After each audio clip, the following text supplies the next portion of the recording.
Kita masuk ke wedding agreement dulu deh. Iya. Itu pengalaman pribadi atau enggak? Jadi wedding agreement ini pernikahan tanpa cinta.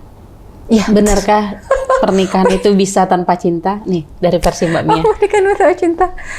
Jadi kalau buat aku cinta itu akan hadir setelah menikah. Jadi buat maksudnya cinta yang benar-benar cinta, pengorbanan gitu kan. Jadi kalau mungkin sebelum menikah mungkin bisa dibilang nafsu gitu kan atau syahwat gitu kan ya.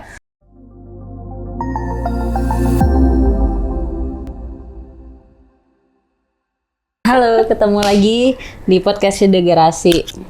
Kali ini gimana ya? Kita udah lama nih nggak podcast. Nih kali ini bintang tamunya rame deh. Apa karyanya rame deh, dibicarakan di TikTok, difilmkan, dan lain-lain. Penulis wedding agreement, Mbak Mia Cus. Halo. Halo, assalamualaikum semuanya. Salam. Apa kabar Mbak? Alhamdulillah baik, Mbak Dila. Akhirnya ketemu penulisnya setelah kita nonton ya. Setelah nonton film dan seriesnya ya. Mau keluar ya series keduanya. Iya, mau keluar. Rame itu. Alhamdulillah. Sibuk apa sekarang, Pak? Sekarang sih biasa ya ibu rumah tangga, ngurus anak, suami gitu kan. Juga ngajar. Ngajar? Ngajar ini, ngajar tahfiz untuk anak-anak. Wah. Iya, anak-anak dan balita. Balita? Iya. Kita jadi terimanya mulai dari 4 tahun ya. 4 tahun, ya sampai sampai SD, SMP juga ada gitu. Oh iya? Iya. Tapi kecil kayak gitu emang dididik dari awal ya? Kalau dia udah bisa pronunciation-nya, pengucapannya udah bagus gitu kan, biasanya kita terima gitu. Lebih cepat masuknya anak umur memang segitu ya? Anak-anak memang gitu dibanding dengan kita yang udah iya bener sih. udah gede-gede gitu kan ya, lebih cepat gitu. Mbak Mia ini kan penulis nih ya? Ya kan? Penulis. Tapi di sini ditulisnya lulusan teknik industri. Oh iya, betul. Kenapa memutuskan jadi penulis? Nah itu saya juga bingung kenapa saya jadi penulis. Dari teknik industri ke penulis. Mungkin nggak cuma saya ya yang penulis yang memang backgroundnya itu memang bukan sastra gitu kan ya. Tapi kalau dalam kasus saya sendiri itu memang nggak pernah kepikiran untuk menulis gitu Mbak. Jadi kayak merasa nggak punya bakat penulis. Sejak sekolah juga SMP, SMA, kuliah tuh nggak pernah kepikiran gitu loh ya. Wah kayaknya aku bisa nih nulis enggak gitu. Karena mungkin pas SMA itu kan kita pernah dapat tugas bahasa Indonesia ya, kan suruh bikin puisi apa gitu ya. Terus pas aku coba nulis itu ngelihat teman-teman yang lain kayaknya jomplang gitu ya, kayak nggak ada nyasar-nyasarnya sama sekali gitu. Nah jadi dari sana tuh kayak mengambil kesimpulan aku memang tidak berbakat gitu menulis gitu kan. Bisa tapi jadi. Kenapa bisa jadi? Kenapa gitu ya? Jadi mungkin ini ya. Karena memang kalau dari awal itu kita udah mindsetnya wah aku memang nggak bisa nulis nih, jadi kayak menulis itu memang udah dimasukin ke kotak, udah nggak dibuka-buka lagi lah gitu istilahnya gitu kan. Tapi pas mulai ada media sosial, dulu kan Facebook ya, nyoba-nyoba aja nulis status gitu, status hari-hari aja gitu kan. Kadang ada pengalaman apa kita share gitu. Nah dari sana itu banyak yang komen aja katanya tulisannya enak dibaca gitu. Saya juga nggak tahu enaknya dari mana gitu itu ya. Berarti triggernya ya. Maksudnya orang memandang ini enak tulisannya dibaca apa enggak tuh saya juga nggak tahu gitu kan. Tapi teman-teman banyak yang bilang kayak gitu. Terus bilang udah coba nulis aja gitu. Tapi karena merasa nggak punya bakat ya nggak mau gitu kan. Sampai akhirnya kayak udah banyak yang ngomporin termasuk suami sendiri gitu, coba gitu kan nulis gitu kan. Akhirnya memberanikan diri gitu menulis. Dulu awalnya kan di Wattpad ya. Jadi zaman 2000 berapa ya? 15, 16, 17 tuh memang rame orang di Wattpad kan. Emang langsung ke Wattpad? Langsung di sana gitu. Jadi nulis di sana gitu kan. Belajar sendiri, otodidak gitu kan. Nyari-nyari lah artikel gitu kan. Oh cara nulis kayak gini gitu kan. Oh cara bikin ini begini gitu kan. Nah dari sana itu ya kita nulis sambil belajar gitu. Iya benar. Jadi kalau kayak baca tulisan awal gitu kayak ya ampun dulu pernah ya nulis alay banget gitu ya, kayak yang ya ampun sampai malu sendiri, tapi kan itu proses gitu kan ya. Nah jadi itulah awal mulanya. Bisa gitu. juga ya penulis mengatakan dirinya alay. Jadi memang tulisan pertama itu selalu jelek memang bener gitu. Kenapa tak dulu emang langsung memilih media Wattpad atau emang nggak ada, emang gitu aja gitu, nggak maksudnya nggak ada niat untuk ke penerbit dulu apa? Ya karena ngerasa nggak punya bakat menulis ya, jadi karena kebanyakan dulu memang teman-teman juga banyak sih yang nulis di Wattpad gitu kan, jadi ya udah deh coba aja. Aku pun nulis tuh nggak pakai nama asli gitu, pakai nama samaran, karena kan malu ya Mbak. Maksudnya kita kalau pertama kali nulis pasti kan wah nanti dibaca teman kita kan malu ya kan. Jadi ya udah deh pakai nama samaran gitu kan.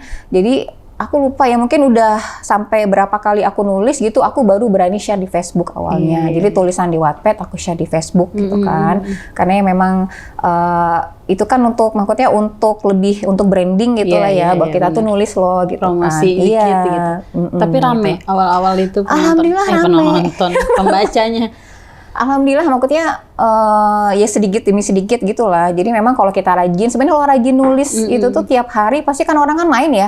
Kayak kita pas ke rumah orang, oh ada nih orangnya gitu kan. Tapi kan kalau sepi gitu kan, wah dia kayaknya nggak nulis lagi jadi males main. Bener-bener. Berarti gitu harus konsisten. Iya, harus konsisten. Ya, betul. Tapi itu tahun-tahun Wattpad rame banget ya? Iya, aku tuh baru nulis 2017 sih. Iya. Baru pertama kali nulis. 2017 udah banyak ya bukunya. Alhamdulillah. Alhamdulillah. Nih, oh gitu. Bukunya tuh banyak. 2017 berarti satu judul setahun. Ada yang ini nggak semuanya sih aku bawa ya. Ada masih yang ada lagi. Aku nulis sudah 8 sih ya. 8 buku gitu. Tepuk tangan dong. 8 buku. Jadi ada yang cepat gitu. Yang paling cepat ini Wedding Agreement aku tulis 3 bulan. Iya, maksudnya itu aku ingat banget nulisnya itu pas Ramadan, kayak ide tuh kayak lancar aja gitu ya, nggak tahu kenapa gitu. Mungkin karena ditagih-tagih netizen gitu kan. Kapan nih bab selanjutnya gitu. Karena aku awal kan memang nulisnya di Wattpad dulu sebelum karena per bab gitu. Iya, per bab gitu. Jadi kayak series per minggunya mereka ya. Gimana? Per minggu. Apanya? Nulisnya buat tayang. Tiap hari. Tiap hari? Iya. Jadi maksudnya ditagihnya, Mbak kapan nih besok bab ini ditayangin ya gitu. Kalau per minggu agak kelamaan memang sih.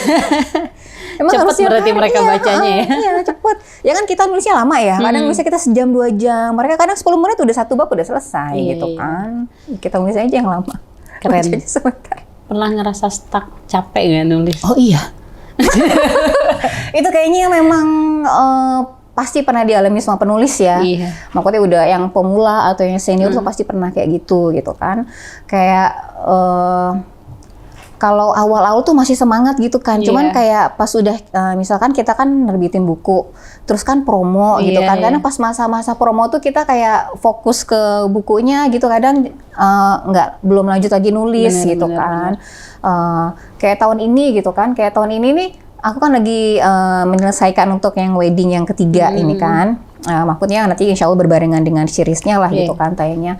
Nah itu tuh kayak apa ya, kayak yang maju mundur gitu, kayak menyelesaikan tulisan tuh kayak baru kerasa oh ternyata begini ya orang kalau lagi maksudnya lagi stuck gitu kan. Takut rasanya nggak dapet ya. Iya gitu nggak sih? Kadang emang sih maksudnya penulis kan suka kepikiran gitu kan, wah nanti kayaknya ini belum bagus deh gitu kan. Jadi nanti diperbaikin lagi gitu kan. Jadi nggak lanjut nulis gitu. Jadi kayak kepikiran pengen ngasih yang terbaik tapi jadi nggak maju-maju gitu loh. Jadi makanya memang benar sih tulis aja dulu gitu kan. Gimana pun hasil nanti pokoknya daripada kita ngedit halaman kosong kan lebih baik ngedit halamannya memang udah ada tulisannya udah jadi, gitu ya begitu benar, gitu. Jadi kalau stuck kayak gini memang, jadi kalau saya pernah ini ya maksudnya baca-baca gitu atau dengar motivasi gitu kan dari penulis-penulis yang lain. Sebenarnya kayak istilahnya kan ini kan apa ya, stuck ini nih rasa malas yang dilegalkan gitu atau yang dibolehkan gitu. Padahal dibilang sebenarnya nggak boleh gitu. Jadi maksudnya kalau istirahat boleh gitu kan ya, istirahat boleh. Tapi kalau membiarkan tulisan terlalu lama jadi memang bablas sih gitu. Jadi kayaknya hilang, ya? Jadi maksudnya seminggu udah istirahat gitu kan, nanti bisa jadi sebulan gitu kan, jadi 2 bulan. Jadi memang harus dipaksa sih memang. Rasanya hilang terus idenya tuh kemana-mana. Jadi maksudnya kalau udah di depan laptop itu coba tulis aja dulu, maksudnya walaupun jelek tulis aja dulu gitu. Karena kalau misalkan ini kayak gitu ya. emang harus dipaksa memang. Iya benar. Berarti emang prinsipnya para penulis itu kayak gitu. Tulis aja dulu, yang penting tulis aja dulu gitu. Terus kalau stuck apa yang Mbak Mia biasa lakuin? Gitu? Kalau aku sih biasanya nyari-nyari ini ya, maksudnya nyari-nyari inspirasi tapi memang relate dengan tulisan gitu. Kadang memang ini sih maksudnya kalau misalkan kita kayak membolehkan diri istirahat, nonton dulu deh, gitu, jalan-jalan dulu deh. Karena kalau yang nggak relate dengan tulisan itu jadi nggak akan memberikan apa-apa nanti setelah kita mencoba untuk healing gitu istilahnya gitu. Tapi kalau misalkan kayak kita nulis materi tentang ini gitu kan, nah coba maksudnya cari apakah film, tulisan gitu kan yang relate. Jadi maksudnya walaupun kita nggak nulis, tapi riset istilahnya lah ya, maksudnya riset untuk tulisan tapi dengan nonton film atau baca buku yang lain gitu. Kalau ada kiat-kiat nggak untuk penulis-penulis muda yang ini? Aku juga masih pemula. Calon penulis, untuk calon-calon penulis apa sih kiat-kiat dari Mbak Mia sendiri untuk mereka bisa mengejar impian mereka pengen nulis gitu kan ya. Iya. Memang kalau sekarang kan jadi kayak tren ya. Maksudnya sekarang penulis tuh banyak, dulu nggak kayak dulu kan penulis kan maksudnya cuma nggak terlalu banyak lah ya. Kalau kita sekarang ke toko buku tuh langsung bisa ratusan judul gitu kan ya, saking maksudnya udah banyak sekali penulis sekarang. Dan gaya gitu. penulisannya udah juga beda, beragam lah ya, beragam gitu kan, udah banyak banget gitu. Jadi kalau buat aku sendiri yang sampai sekarang ya juga maksudnya yang membuat kita bertahan ya aku bilangnya, karena kan banyak yang berguguran juga gitu kan, kadang baru nulis satu udah nggak nulis lagi gitu kan, belum jadi, belum ditinggalin ya benar. Jadi memang awal itu kita harus tahu sih maksudnya kita mau nulis tuh mau ngapain gitu. Buat aku itu yang penting satu gitu.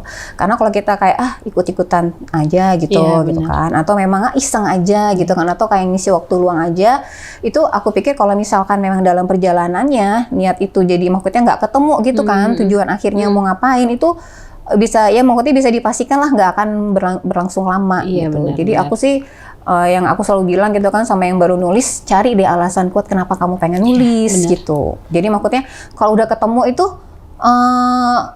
apapun halangan rintangan itu kan maksudnya penulis kita kan kerja sendiri ya. Bener. Di rumah gitu loh. Di rumah tuh kan bukan tempat kerja. Maksudnya kan kreativitasnya kadang anak mau masak, berisin apa gitu kan. Maksudnya memang suasananya rumah tuh memang bukan tempat untuk kerja lah. Kalau memang kita nggak memang itu sebelah kan kasur tuh. Iya banget. Daripada ngetik itu kan mendingan rebahan gitu kan. Jadi kalau memang nggak ketemu alasan yang kuat gitu, memang perjalanannya akan lebih akan lebih sulit gitu ya. Nggak mudah lah gitu nggak akan mudah gitu. Tapi memang sebenarnya walaupun kita udah ketemu tujuan yang pasti juga tetap aja nggak akan mudah sih gitu kan ya. Harus ngelewatin prosesnya. Iya, ngelewatin proses gitu. Kadang udah jadi ditolak sana sini itu biasa langsung sih gitu ya. Jadi yang pertama kita coba deh punya goal lah ya, setting tujuan yang jelas gitu kan. Kedua memang harus mau belajar. Kita masuk ke wedding agreement dulu deh. Itu pengalaman pribadi atau enggak? Sebenarnya kan banyak yang nanya ya, ini maksudnya pengalaman siapa gitu kan. Sebenarnya kan biasanya ya cerita-cerita itu kan memang yang banyak terjadi di masyarakat ya. Maksudnya aku baru taunya juga setelah aku nulis gitu, kayak bilang ke aku, Mbak, aku pernah lo di posisi Tari, maksudnya pernah di posisi Sarah gitu kan. Jadi kalau ini sendiri memang inspirasinya kan dari drama ya, dari drama series juga gitu. Jadi aku itu riset untuk nulis romance itu kan pengen nyari-nyari kira-kira romance-nya itu yang pasangannya udah halal gitu, tapi konfliknya ada gitu, apa ya gitu. Aku nonton beberapa akhirnya ini kayaknya yang ini seru nih gitu kan. Akhirnya coba aku bikin gitu kan, inspirasinya dari sana gitu. Tapi emang rumah tangga serumit itu ya? Sebenarnya kita yang suka bikin Kehidupan rumit baru sih. lagi ya. Kehidupan baru lagi. Maksudnya ya kadang yang bikin rumit itu kan ya kita ya, maksudnya Iya. kita sendiri gitu ya. Maksudnya kan kalau dijalanin aja sih sebenarnya ya Santai-santai aja. santai gitu. aja gitu ya. Ya tapi kan ya maksudnya pernikahan itu kan ibadah terlama ya. Jadi ya mau nggak mau pasti gitu. Maksudnya nggak mungkin ada lah yang nggak ada konflik gitu. Tapi mau jujur nggak? Aku kemarin pas tahu Mbak Meces terus wedding agreement, terus aku pikir ini wedding agreement ini mungkin pengalaman pribadi Mbak Mia. Jangan Aku pikir, dong. maaf ya Om. Mas Bian. Kayak gitu. Gimana setelah nonton filmnya? Nonton filmnya ya memang kita udah sepakat ya memang dari awal untuk adaptasi novel ke film itu memang tidak akan sama ya. Dan memang sebaiknya memang tidak sama gitu kan. Jadi kalau istilah Pak Archie jadi sutradaranya itu nggak berhutang dengan novelnya lah gitu. Benar. Jadi karena aku juga percaya lah ya sama Pak Archie, dia lebih tahu lah karena dia memang udah sering Bidangnya, gitu kan, memang bidangnya gitu kan. Jadi maksudnya tetap dapat tetap dapat Rasa benang yang merahnya bisa- gitu. iya, Ini benar. wedding agreement ini gitu. Dan banyak ada perubahan karakter, perubahan cerita gitu. Aku pikir ya nggak masalah. Yang penting message atau pesan yang aku bawa dari wedding ini nyampe gitu. Tapi setelah difilmkan ada penerbit atau masih ini sendiri? Pas di film kan aku masih sendiri gitu kan. Cuman pas filmnya tayang ini akhirnya di Alex Media kan. Maksudnya aku nawarin ke sana gitu untuk diterbitin gitu. Lebih banyak dong. Ya alhamdulillah. Bacanya sekarang. Alhamdulillah. Tapi Walaupun nggak sebanyak penontonnya. Mbak Mia setuju nggak di zaman sekarang tuh orang malas baca buku? Kalau menurut aku bukannya males ya, tapi memang Nggak banyak kesukaannya minatnya beda. mungkin. Jadi maksudnya kayak anak aku ya, dia sukanya komik, disuruh baca gini nggak mau. Duh kalau komik apa aja suka. Jadi memang menurut aku bukannya nggak suka baca ya, tapi memang mungkin dia belum ketemu buku yang memang jodohnya dia aja gitu, atau mungkin kesukaannya memang bukan novel yang tebal-tebal gini gitu. Kalau Sukanya dia zaman komik dulu gitu. tuh di Gramedia tuh rame. Iya. Orang Oh, sekarang berarti ya? enggak ya gitu. Nggak maksudnya nggak seramai dulu. Iya, nggak seramai dulu. Ya, nggak seramai dulu. Memang sih ini ya, nggak tahu juga apakah sekarang mulai ada pergeseran orang ke online ya, karena juga udah banyak e-book Iya gitu juga kan sih, ya. ya, benar-benar. Walaupun memang lebih emang ya, aku sih lebih nyaman yang baca buku ya. Iya. Selain juga layar, aduh pusing gitu kan ya Atau maksudnya. minat baca yang berkurang di zaman sekarang. Karena udah mungkin berpindahnya ke audiovisual sekarang ya, Iya, sukanya mungkin gitu kan digital ya. ya. Jadi kan orang lebih senang yang instan gitu kan Iya, ya, yang mungkin 10 detik, 20 detik gitu kan Nggak ya. harus jalan dulu kemana beli gitu ya. Ya, kayak gitu. Jadi wedding agreement ini pernikahan tanpa cinta. Iya. Benarkah pernikahan itu bisa tanpa cinta? Nih dari versi Mbak Mia. Pernikahan tanpa cinta. Buktinya Biantari bisa ya. Biantari bisa. Kan maksudnya Biantari di real life-nya bisa nggak? Maksudnya kalau ini kan ini ya, maksudnya pro dan kontra gitu kan, ada kok orang yang bisa menikah, maksudnya dijodohin awalnya nggak cinta, cuman dalam perjalanannya tumbuh rasa cinta gitu kan. Tapi ada juga loh orang yang mungkin maksudnya udah cinta dari awal, tapi akhirnya berpisah juga gitu kan, pas ketika perjalanannya gitu kan. Jadi sebenarnya cinta itu mungkin kayak additional gitu ya, kali ya lebih mempermudah jalan kita gitu kan ke depannya gitu kan. Tapi pun walaupun belum ada gitu kan, jadi seiring dengan maksudnya pernikahan itu kan beda sama orang pacaran ya. Jadi pernikahan itu memang memang nanti akan Allah tumbuhkan sendiri cinta gitu di dalamnya gitu loh, karena memang sudah halal gitu dalam perjalanan waktu gitu. Jadi sebenarnya bukan bagaimana awalnya, tapi kan bagaimana nanti proses ke depannya dan akhirnya seperti apa gitu. Iya benar, prosesnya. Ini nggak menjawab sebenarnya, butuh perlu apa enggak? Iya benar. Perlu apa enggak cinta di awal? Gitu. Tapi karena sekarang kan Mbak Mia di sosial media kan rame banget tuh. Mungkin cewek independen atau cowok yang nggak mau nikah atau gimana gitu. Dia dengan mindset yang udahlah menikah nambah beban atau apa gitu. Itu Mbak Mia setuju nggak? Kalau buat aku sendiri, maksudnya menikah itu jadi beban ya. Jadi sebenarnya memang kita menikah itu memang harus dengan bukan orang yang tepat ya. Maksudnya orang yang tepat kita tahu nanti kan pas sudah menjalani pernikahan ya gitu kan. Tapi memang pernikahan itu memang memilihnya itu memang harus bukan siapa aja yang available atau siapa aja yang ada gitu kan. Tapi benar-benar kita memang harus satu frekuensi kalau aku bilang. Jadi lebih mempermudah ke depannya gitu. Jadi maksudnya kita sama dia itu tuh punya tujuan yang sama dalam pernikahan gitu. Satu visi misi. Satu visi misi gitu. Karena nggak seindah cerita-cerita Disney yang princess yang live happily ever after gitu ya, enggak gitu. Jadi, justru ketika kita mulai menikah, maka udah itu ujian itu udah mulai akan datang gitu, kayak udah welcome to the jungle gitu kan. Maksudnya ujiannya akan lebih berat lagi gitu daripada kita sebelum menikah gitu.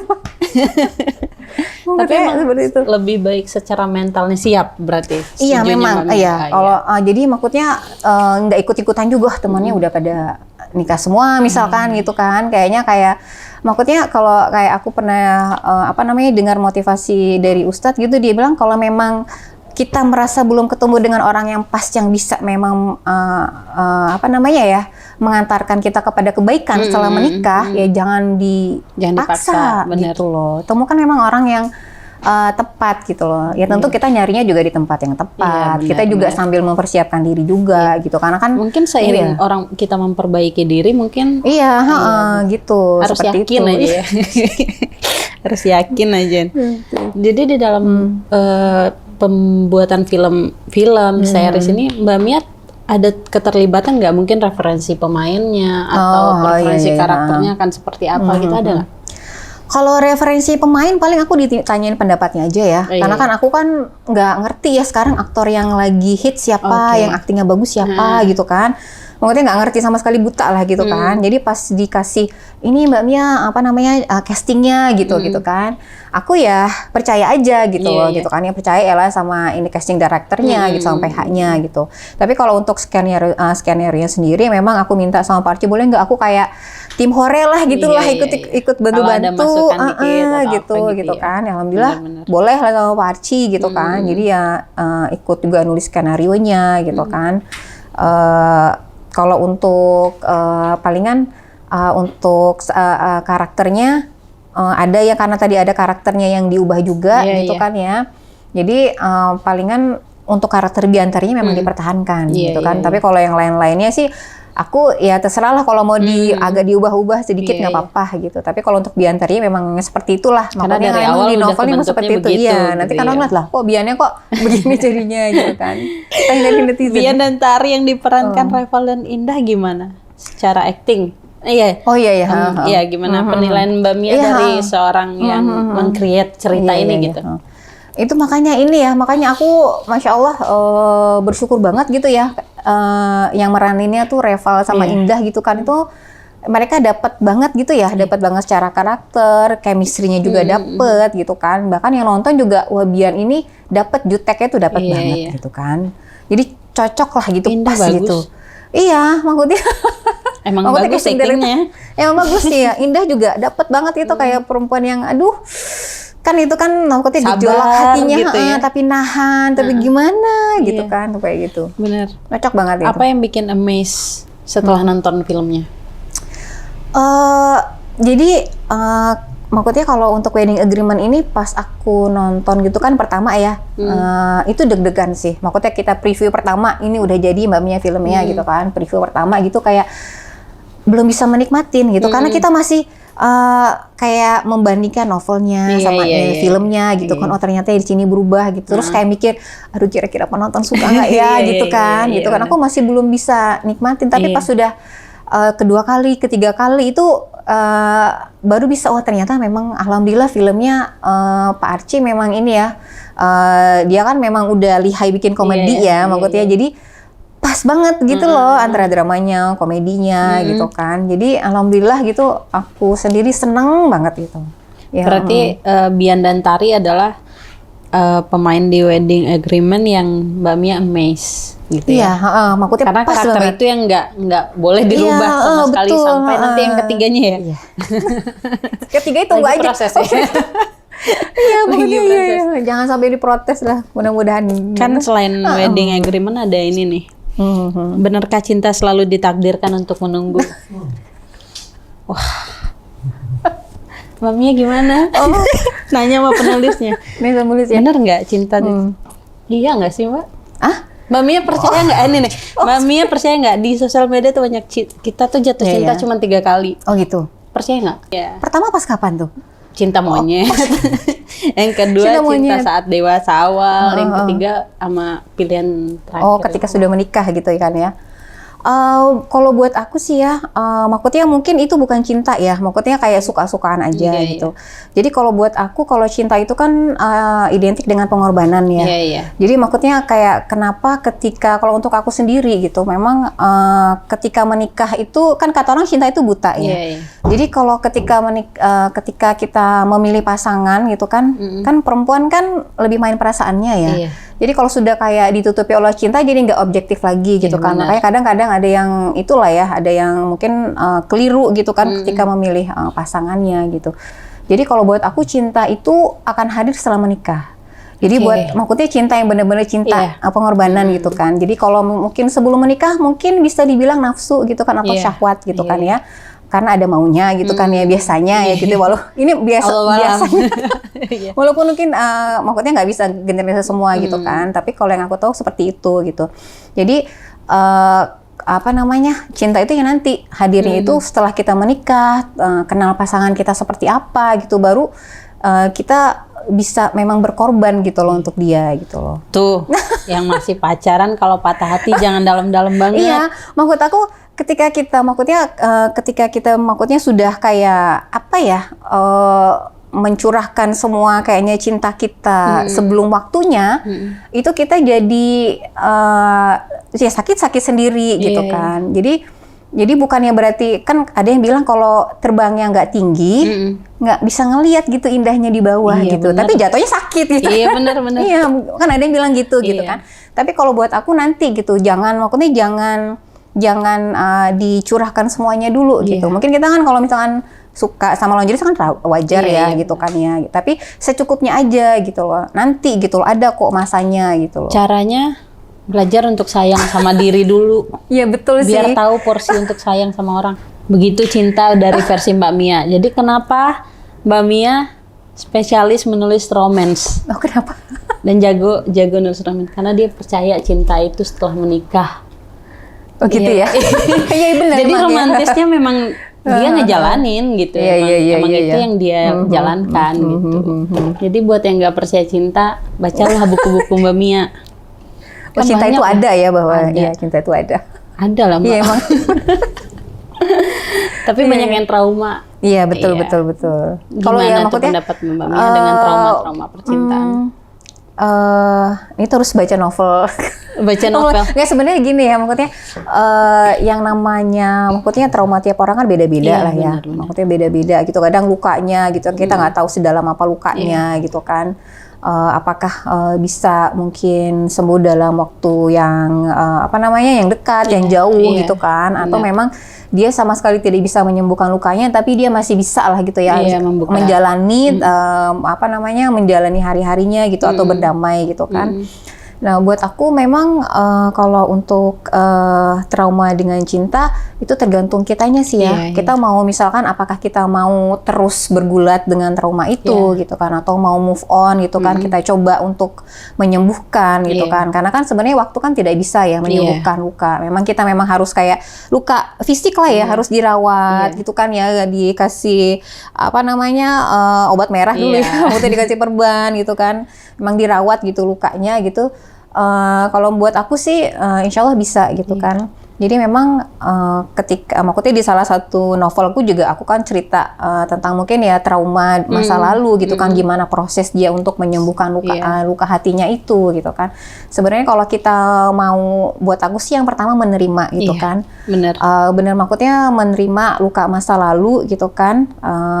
Nah dan terus ya kedepannya kita mulai lagi lah memikirkan apa yang perlu kita lakukan gitu. Tapi ada keuntungan juga tahu dari trauma itu. Ya, jadi sebelumnya dia mengasih perasaannya tuh full, fullnya. Jadi selanjutnya dia bisa tahu batasan, di pikirannya udah ada batasan dulu nih, gue nggak boleh terlalu begini nih, betul. Gitu nggak sih? Iya, jadi dijadikan pengalaman lah ya, yang masa lalu gitu kan. Di novel judul apa itu, Mbak?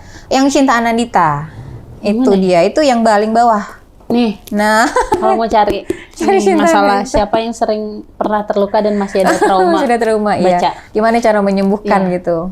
Penyembuhan. Ya, nyembuhin itu diri sendiri sih ya, Mbak ya. Iya betul. Maksudnya dari luar tetap ya, maksudnya support system memang ada gitu kan. Tapi kan kita yang menyelesaikannya dengan diri kita sendiri gitu. Jadi memang maksudnya aku tuh kepengen gimana orang itu mempersingkat waktu penyembuhan gitu loh. Jadi kan kadang ada yang mungkin Mbak Dila lebih tahu ya. Jadi misalkan ketika ada iya lanjut.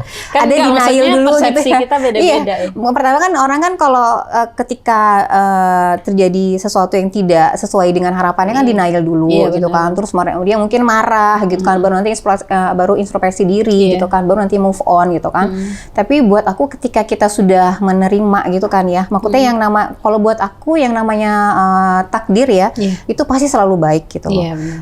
Jadi kita awal itu ketika kita sudah menerima itu kayak ya orang Jawa bilang legowo, udah lapang gitu kan ya. Mungkin belum bisa benar-benar ikhlas, tapi kita udah menerima itu sudah acceptance ya istilahnya ya. Itu sudah sebuah langkah maju lah buat aku gitu. Karena selalu ada hikmah di balik semuanya. Iya betul kan, gitu.